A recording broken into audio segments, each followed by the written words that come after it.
Desde 1970, en el artículo 335 de la Ley Federal del Trabajo, se estableció que esta Comisión Nacional de los Salarios Mínimos establecería el salario mínimo a las trabajadoras domésticas, como entonces se les denominaba las trabajadoras del hogar. Es decir, es un pendiente de casi un medio siglo, en que por diversas razones no se había fijado el salario mínimo. Entonces, cuando recién llegamos, revisando los pendientes, encontramos que este era uno de los más antiguos y que había que acometernos para hacer un estudio técnico que arrojara una propuesta, una cantidad que se dio a conocer en mayo pasado ante el Consejo de Representantes, que era instancia tripartita y que constitucionalmente es la instancia que fija los salarios mínimos en diciembre para que entre en vigor en enero del siguiente año. Se da a partir de los objetivos de este gobierno y en particular de la Comisión Nacional de los Salarios Mínimos, es decir, establecimos un plan de trabajo y uno de los ejes es la revisión, la evaluación del sistema de salarios mínimos profesionales. Es decir, esta comisión no solo fija el salario mínimo general, no solo establece zonas económicas o geográficas, sino que tiene un sistema de salarios mínimos profesionales que tiene que ver con ocupaciones, profesiones y trabajos especiales que requieren un tratamiento diferenciado, pero que también exigen un salario mínimo de referencia. En la actualidad son 59 categorías. Entonces, uno de los ejes de nuestro plan de trabajo era la revisión, lo cual implica validar cada una de estas profesiones, o bien, si han perdido sentido, en la medida en que la innovación tecnológica en las actividades productivas nos lo vayan indicando, tendríamos que descartar algunos oficios que ya realmente tienen poca demanda. Yo pondría el ejemplo fogonero. Realmente ya esa ocupación está muy disminuida por el cambio tecnológico y la nueva maquinaria, etc. Sin embargo, hay ocupaciones nuevas u otras añejas, como la de los jornaleros agrícolas o la de las trabajadoras del hogar, que son ocupaciones que tienen que ver con características peculiares o trabajos especiales que el mismo constituyente del 17 en México tuvo a bien identificar como trabajos especiales. Por eso, más que una iniciativa externa, obedecía al imperativo de esta comisión en esta nueva etapa de revisar ese sistema de salarios mínimos profesionales, y la propuesta obviamente es incorporar un salario mínimo para trabajadores del hogar y jornaleros agrícolas, de ser posible a fines de este año. Hay una miríada de organizaciones civiles, sociales, sindicales, legisladores y desde luego trabajadoras del hogar que se han estado organizando. Ha habido esfuerzos de organización de trabajadores del hogar desde los años 70, es decir, no es algo nuevo, no es un tema que se haya puesto de moda a partir de la extraordinaria película de Roma. Hay un antecedente de organización de las propias trabajadoras por lo menos desde los años 70. Es decir, yo recuerdo haber dado talleres en el estado de Morelos con grupos o comunidades eclesiales de base, o talleres en grupos que promueven la organización sindical, donde ya el tema de las trabajadoras del hogar estaba incluido. Claro, es un largo caminar, son muchos esfuerzos los que se han realizado, y para estar a la altura, pues la comisión tiene que hacer su parte, es decir, fijar el salario mínimo, que es una manera de cumplir la ley y de abonar a una cultura de legalidad. Si queremos un verdadero Estado de Derecho, eso implica una cultura de legalidad, y eso también nos obliga a cumplir los mandatos de ley. Si desde hace casi medio siglo, 49 años para ser precisos, en la propia Ley Federal del Trabajo se establecía la obligación de esta comisión para establecer el salario mínimo para trabajadores del hogar, pues ahora lo estamos haciendo, es decir, nos dimos a la tarea en 5 meses de hacer el estudio técnico, que contó además con el concurso, el apoyo, la colaboración de instituciones públicas, como el mismo Instituto Nacional de Desarrollo Social, el Instituto Nacional de las Mujeres, la Secretaría de Trabajo y Fomento al Empleo de la Ciudad de México, entre otras, más obviamente organizaciones gremiales de las propias trabajadoras del hogar, no solo en el centro del país, sino también redes de trabajadores del hogar diseminadas en varias entidades de nuestro país. Algo que quiero destacar, porque es parte de los cambios que se han introducido en esta comisión y que tienen que ver con la interrogante de quién, cómo se determinan los salarios mínimos. De hecho, son de las preguntas recurrentes que nos hacen a través de la Ley de Transparencia y Acceso a la Información Pública.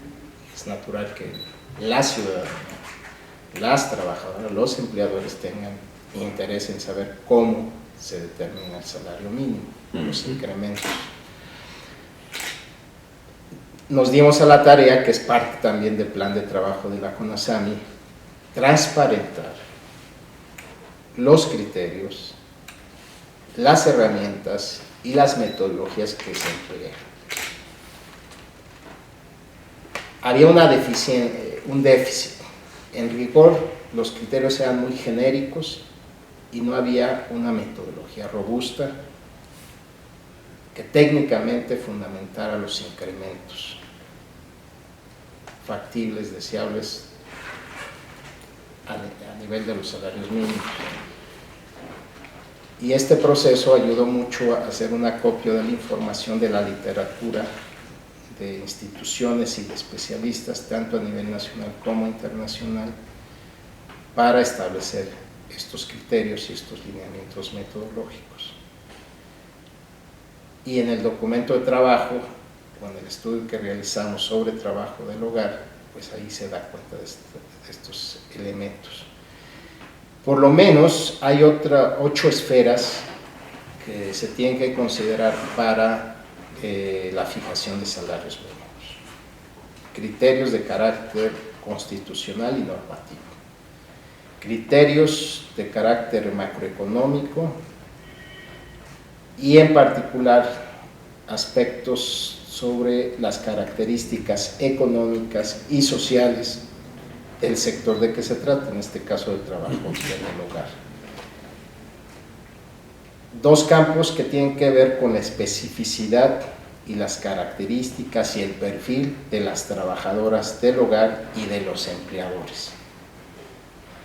Y finalmente, los niveles de organización y capacidades de negociación colectiva, tanto de trabajadoras como de empleadores. Es decir, son 8 esferas que se tienen que considerar con la mayor seriedad. Y hay una serie de variables, indicadores que se tienen que agrupar, examinar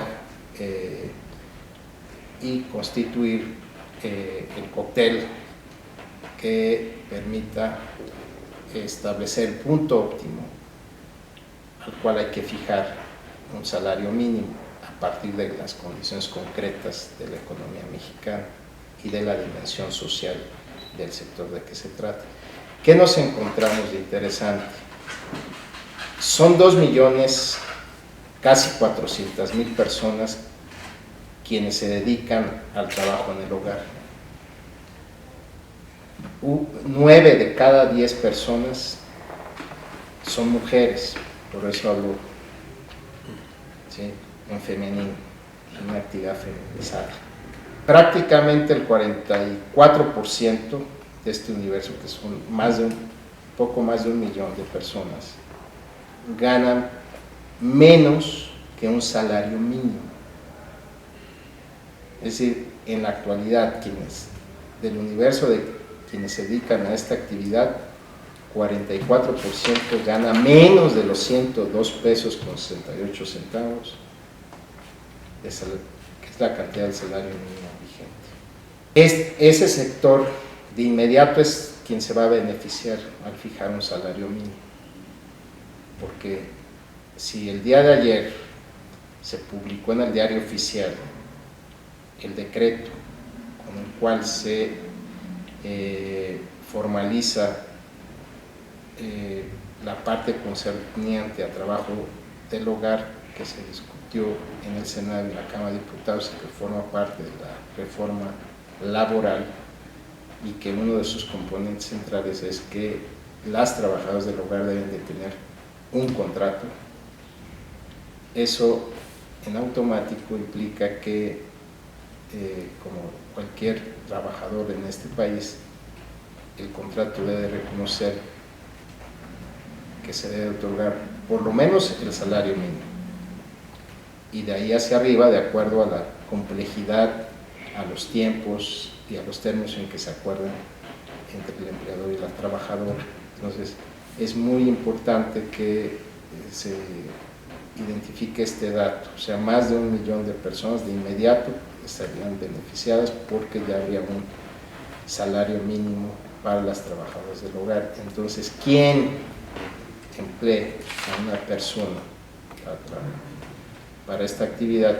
Pues debe saber que tiene que cubrir por lo menos un salario mínimo. ¿Qué cantidad hemos propuesto? 248 pesos con 72 centavos. Esa es la cantidad que arrojó en nuestro estudio. Hay otro estudio técnico de la Conferencia Interamericana de Seguridad Social, que es ligeramente menor a nuestra propuesta, pero incluso en pláticas con los técnicos del CIS, pues dan cuenta que son favorables incluso al resultado que arrojó el estudio de la CONASAM. Y hay un elemento bien importante a propósito del perfil de los empleadores.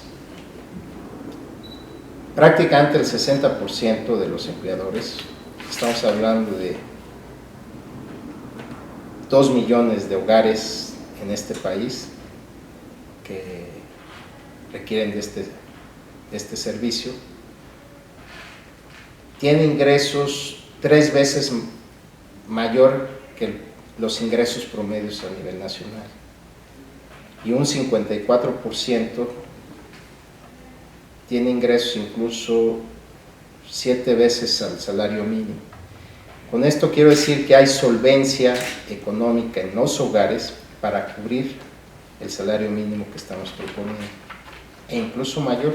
No hay razón alguna, y también lo quiero subrayar, para quien esté ganando 300 pesos, 500, 700 pesos, lo sigan haciendo. ¿Sí? No. El salario mínimo es un referente. De ninguna manera le pueden disminuir sus salarios si están por encima del salario mínimo. De hecho, dentro del sistema de salarios mínimos profesionales, en cada una de esas categorías son en promedio una tercera parte gana el salario mínimo profesional. El resto, por la capacidad de negociación contractual y por las actividades que realizan, ganan arriba del salario mínimo profesional. Entonces, en ese aspecto no debe de haber cambio alguno, sino la sensibilidad, y eso es bien importante que se entienda, y yo estoy muy confiado que los empleadores lo van a entender, porque más de la mitad de quienes emplean trabajo del hogar tienen estudios superiores e incluso de posgrado, y otro porcentaje muy importante pues tienen estudios superiores o medios superiores inconclusos, lo cual habla de un segmento que tiene una formación, una educación que con una buena campaña pública y social confiamos en que van a ser sensibles, se entenderá que al igual que ellos tenemos que abonar a una sociedad donde se ejerzan y se respeten los derechos. Somos un país de derechos, sujetos a derechos. Entonces, no veo mayor problema en términos económicos y sociales, culturales, para que se dé ese gran paso, que no es menor. Si logramos formalizar el empleo de quienes hoy se dedican al trabajo del hogar, pues se da un paso enorme para beneficio inmediato de la trabajadora, de los mismos empleadores que tendrán certeza sobre el trabajo que están contratando, y también incluso para las aportaciones que se hagan a la seguridad social, que es una manera también de financiar a las instituciones que les permitan pues seguir invirtiendo en creación de guarderías, hospitales, clínicas, contratación de médicos, enfermeras, etc. ¿no? Por eso es tan importante también formalizar las actividades que están fuera de la seguridad social y de un régimen propiamente formal. Es tan importante en esta etapa en particular como la creación de nuevos empleos. Estudios muy valiosos que ha hecho el Consejo Nacional para prevenir la discriminación y otros organismos que han dado cuentas de una situación de explotación, discriminación, racismo que se ejerce sobre las trabajadoras del hogar en algunos hogares. Es decir, es un sector sumamente vulnerable, es decir, que una de cada 10 trabajadoras cuenten con un contrato por escrito, pues las coloca en una situación de vulnerabilidad. Por consiguiente, no tienen posibilidades de tener acceso, por ejemplo, a instituciones de salud o a prestaciones sociales que goza el resto de los trabajadores, o a jubilaciones, a seguros contra invalidez o accidentes, etc. ¿no? Es decir, parte del cuestionamiento que se ha hecho a lo largo del siglo XX es que el constituyente, si bien tuvo la lucidez de ubicarlos como un trabajo especial, en contrapartida tuvo una visión decimonónica donde las coloca en una situación de superexplotación y excluyéndolas de facto de la seguridad social y de los derechos laborales que fueron conquista de la Revolución Mexicana. Eso pues, se está enderezando apenas ahora. Entonces sí hay ese factor que hay que revertir y hay una dimensión cultural, hay una dimensión económica, social, que insisto, en este periodo de transformación social en el país, pues es un buen momento para que los empleadores interioricen que parte de la transformación implica reconocerles el derecho de a quienes están empleando. Ya no es quien les ayuda, no es la persona invisibilizada, es una trabajadora como el resto de las personas que deben de reconocerse esa condición y en consecuencia pues darles el trato digno, el salario adecuado y las prestaciones que eso implica. Hay un cambio radical. Más del 95% de las trabajadoras del hogar son de entrar por salida. Entonces eso ayuda a que haya ese reconocimiento de su estatus de trabajadora con derechos, ¿no? Lo demás son prestaciones que están contempladas en la ley, es decir, la alimentación, los días de descanso, una habitación donde pernoctar, etcétera, pues son prestaciones, no son parte, ni sustituyen, ni disminuyen el salario que se les debe otorgar, el que se pacte o el salario mínimo que se va a fijar. Entonces son prestaciones y así se deben de ver y deben de tener un límite, ¿no? Eso es un cambio también importantísimo, ¿no? Es dejar atrás esta visión de que son las muchachas, son quienes ayudan, son trabajadoras, ¿no? Entonces, insistiría que lo que sigue es una muy buena campaña pública y social para sensibilizar a trabajadoras y empleadoras, porque también las trabajadoras deben de transmitir todos estos derechos que tienen a quienes van a emplear, y los empleados deben de tener la información adecuada, oportuna, suficiente para entender que hay un cambio muy importante para beneficio pues del país en su conjunto, insisto. En diciembre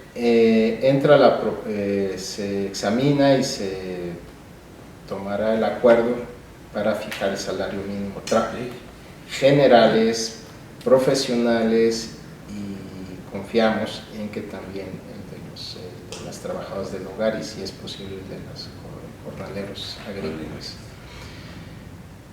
y entraría en vigor el 1 de enero del 2020. Ese es un paso importante que está dentro del ámbito de nuestra competencia, pero el Seguro Social tendrá que hacer lo propio, ¿no? Dar mayor información, acercarse a los empleadores, a las trabajadoras y darle las facilidades para la incorporación a la seguridad social. La Secretaría del Trabajo tendrá que hacer lo propio.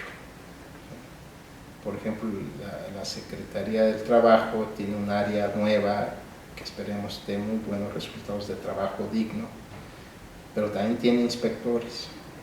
Si la ley se debe de garantizar y se debe de respetar, se debe supervisar que se esté cumpliendo. Esto es un proceso, más que entrar en una etapa de coercitiva, pues es informativa y de cambio cultural, lo cual no excluye que pues cuando haya necesidad de intervención pública se haga, ¿no? Para garantizar que esos respetos, que esos derechos que se están logrando se respeten. Y hay otras áreas, desarrollo social, desde luego el Instituto Nacional de los Adultos Mayores, CONAPRED, las Secretarías del Trabajo a nivel estatal, es decir, diría yo, una política de Estado, y también de las organizaciones civiles y sociales que sumemos esfuerzos y que garanticemos pues, lo antes posible. Yo creo que lo que se avanzó este año pues era impensable hace algunas décadas, lo cual nos anima a que el próximo año, con la suma de esfuerzos tanto públicos, privados y sociales, podamos dar ese paso de transición de un sector informalizado a su formalización. Podríamos pensar medio millón, 1 millón de las 2.400.000 trabajadores del hogar que el próximo año transiten a la formalidad, a la seguridad social, sería una aspiración legítima, factible,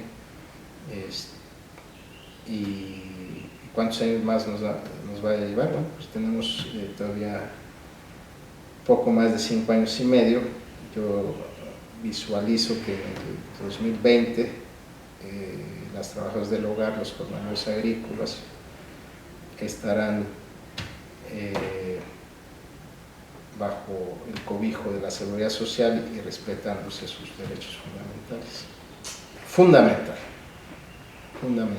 porque pues ahí están muchos de los empleadores.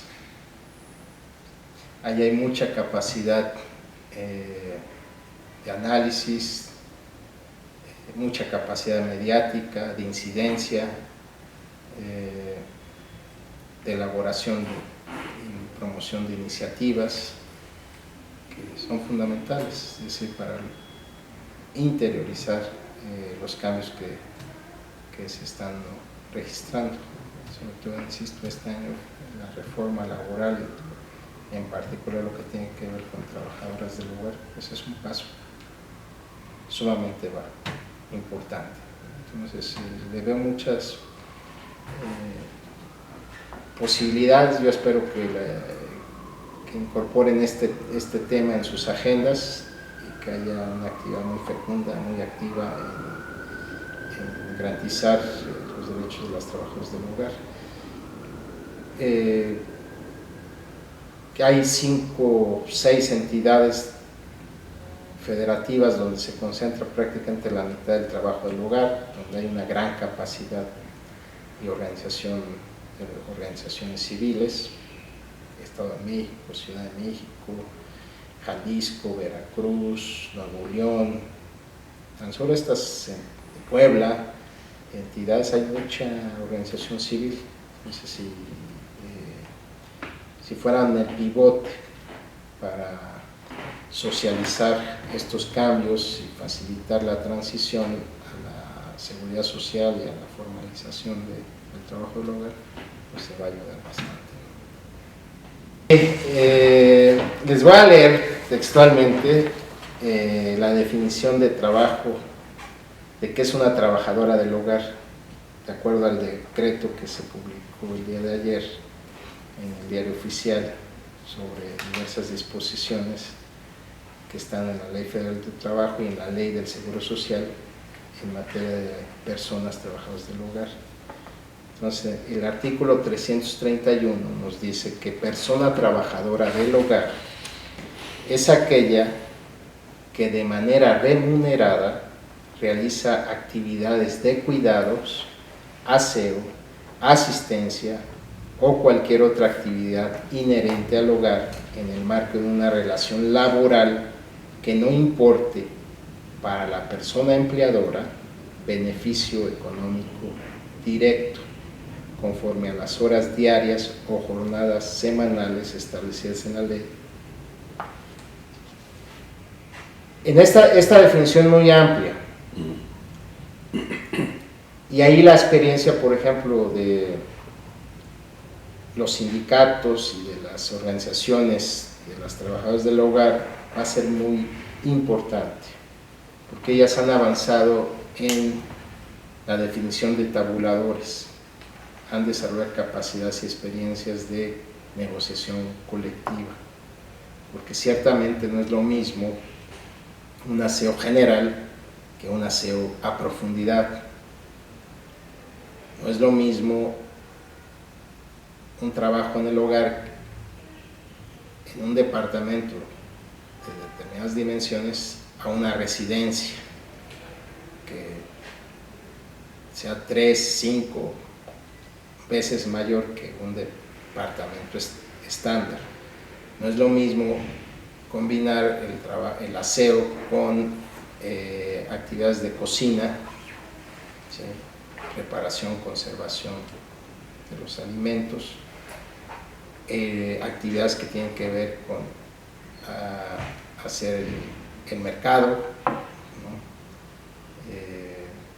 ¿no?, o el cuidado de personas adultas mayores, de infantes o personas con capacidades diferentes, o quien plancha, ¿no? En fin, hay una cantidad de actividades que deben de, en el marco de los contratos, definirse qué es lo que se va a hacer, y en función de la complejidad, el riesgo, multiplicidad de tareas, pues sea el salario que debe de obtener la persona.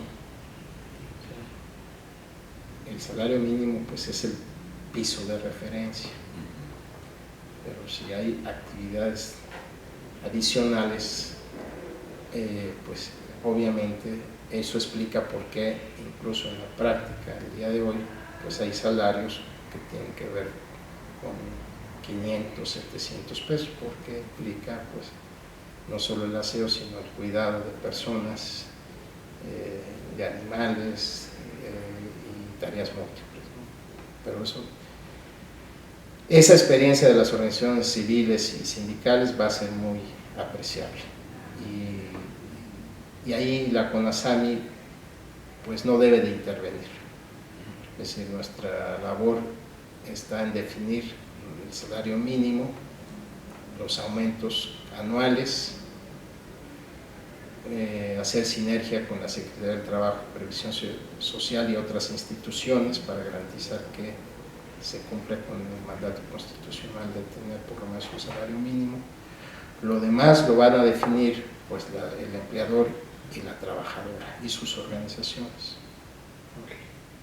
Por eso insisto, las trabajadoras deben de estar tranquilas, no deben de preocuparse. También enviamos el mensaje a los empleadores para que quien esté en la actualidad pagando una cantidad superior a los 248 pesos 72 centavos, que es nuestra propuesta, pues no disminuya el salario que actualmente están dando, si es mayor. Simplemente entender que esa cantidad se tiene que respetar, y adicionalmente pues cubrir las aportaciones que se tengan que hacer en materia de seguridad social. Y la experiencia va a ser pues como en otros sectores, que en la medida en que se respeten derechos laborales, haya un trabajo digno, pues la actividad de las trabajadoras pues se dará en mejores condiciones, los resultados serán más próximos al deseo y a las expectativas de quienes se emplean. El gobierno, tanto federal como locales, pues y sus instituciones mucho van a ayudar en la medida en que eventualmente, por parte de la dignificación de este tipo de trabajos especiales, pues incluso abonen a la capacitación, a la formación de las trabajadoras, las certifiquen,